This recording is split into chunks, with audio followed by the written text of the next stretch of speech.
ఇష్టం వచ్చినట్టు 152 మీటర్ల బ్యారేజ్ కట్టుకుంటా అని నువ్వు ఇష్టం ఉన్నట్టు తవ్వుకుంటూ పోతే నువ్వు పెట్టే ఖర్చు వృధా అవుతుంది.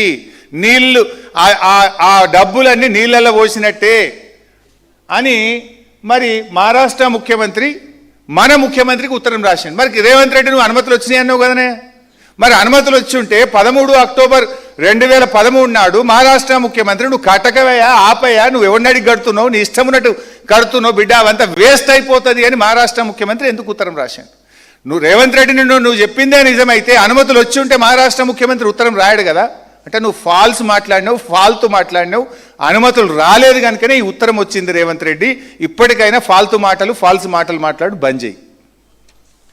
సో ఇప్పటికైనా నువ్వు అర్థం చేసుకోవాల్సింది, బీఆర్ఎస్ ప్రభుత్వం యూనిలాటరల్గా మార్చలేదు. We tried our best to convince Maharashtra. Congress ప్రభుత్వం ముషరఫ్ మంత్రిని కలిసినాం, గిరీష్ మహాజన్ కలిసినాం, కేసీఆర్ స్వయంగా వచ్చి ఆనాటి ముఖ్యమంత్రి ఫడ్నవీస్ను కలిసినరు, అన్ని రకాలుగా ప్రయత్నం చేసినాం. నంబర్ 1. మీన్ వైల్ కేంద్ర ప్రభుత్వం నీళ్ళే లేవురా నాయన ప్రత్యామ్నాయం చూసుకోవాలి 1 కాదు 3 ఉత్తరాలు రాసింది. అంటే మీరు నీళ్లు లేని చోట ప్రాజెక్టు నిరికిచ్చి అక్కడ చాప్రాల్ వైల్డ్ లైఫ్ ప్రాజెక్ట్ ఉంది, ఒకవేళ అనుమతి ఇచ్చిన చాప్రాల్ వైల్డ్ లైఫ్ ఉంది. ఒకవైపు వైల్డ్ లైఫ్, ఒకవైపు మహారాష్ట్ర ఒప్పుకోదు, ఇంకొక వైపు నీళ్ళే లేవు అని central water commission, the authority of the country, ఎవరైతే నీళ్లు ఉన్నాయా లేదా తేల్చేది, the authority for this country is central water commission. The union minister Uma Bharati wrote a letter saying that there is no water, please look at alternate చూసుకోండి అని చెప్పిండ్రు. అయినా మేము మీలాగా కమిషన్ల కోసం, మొబిలైజేషన్ అడ్వాన్స్ల కోసం నీళ్లు లేని చోట ప్రాజెక్టులు కట్టాలనా? మహారాష్ట్ర ఒప్పుకోకపోయినా అడ్డమైన కాలువలు దవి మేము కమిషన్లు మీరు తీసుకున్నట్టు మేము మీలాగా తప్పుడు పనులు చేయాలా? మీరు తప్పు చేసి దొంగే దొంగ దొంగ అన్నట్టు ఉన్నది.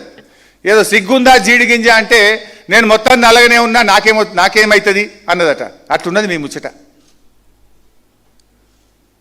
నేను రేవంత్ రెడ్డిని అడుగుతున్నా, నువ్వు అన్నావు కదా అగ్రిమెంట్ ఉందని, పెట్టు, దమ్ముంటే బయట పెట్టు. ఒకవేళ తమ్మిడిహట్టికి 152 మీటర్లకు మహారాష్ట్ర ఒప్పుకోనుంటే ఆ అగ్రిమెంట్ ఏదైనా ఉంటే బయట పెట్టు, ఐఎమ్ రెడీ టు రిజైన్.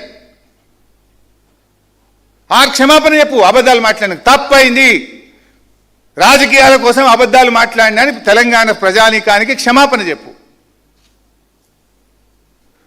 ఇంకోటి అడుగుతున్నా, you can understand our sincerity.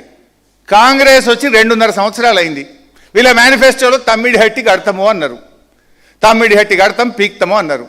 మరి 2.5 సంవత్సరాలు మీకు అపాయింట్మెంట్ దొరకలేదా? ఆనాడు కాంగ్రెస్ గవర్నమెంట్ ఉంటే నెల లోపల పోయి కలిసిన నేను, కాంగ్రెస్ ఓడిపోయి బీజేపీ గెలిస్తే వచ్చిన గవర్నమెంట్ వచ్చిన 10 రోజులకే పోయి కలిసిన. స్వయంగా కేసీఆర్ ముఖ్యమంత్రి గారు 2 రోజులు మహారాష్ట్రలో